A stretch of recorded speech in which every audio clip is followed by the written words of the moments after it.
থাকো তোমার বউরে নিয়ে। যান এখান থেকে যান।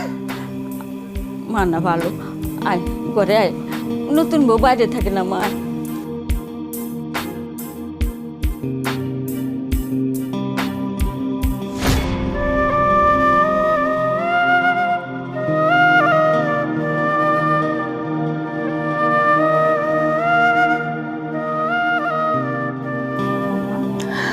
খেতে চলে না মা।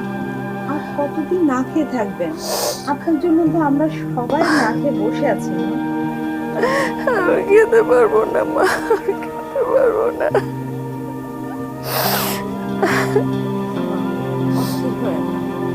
চলো খেতে চলো। বৌমা, হ্যাঁ মা। আমি তো জানি তোমার আব্বা কোনোদিনও নিয়ে যাবে না। আমি কাজলের জন্য রান্নাঘরে টিফিন ক্যারিয়ার ভরে খাবার রাখছি। মানে তুমি তুমি নিজের হাতে আমার মেয়েটার একটু খাওয়াই রেখে আসো মা। যাবো আম্মা, আপনি টেনশন করেন না, আমি নিজে হাতে কাজলকে খাইয়ে আসবো। বৌমা, জি আব্বা।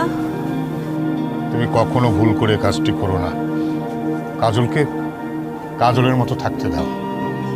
আমি আমি এটা কিছুতেই বুঝতে পারতেছি না।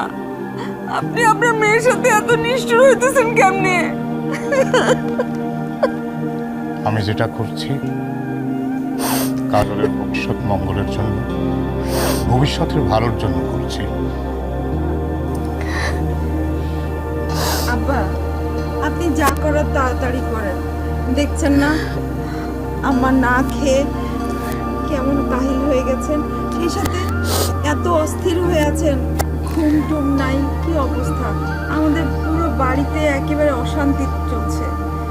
আপনি একটু তাড়াতাড়ি করেন আব্বা। ধৈর্য ধরো, মাত্র তো 30টা দিন বলেছি তো মা। 30টা দিন একটু ধৈর্য ধরো, দেখবে সবার মনের মধ্যেই এক ধরনের শান্তি কাজ করবে। যেমনটা করবে কাজলের মধ্যে, তেমনটা করবে আমাদের সবার মাঝে। আব্বা চলেন, এখন খেতে বসতে হবে না। মা চলো, আসেন আব্বা। চলো।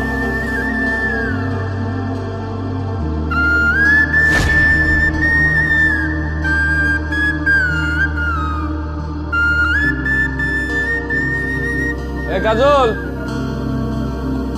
কাজল, এই বড় লোকের জি।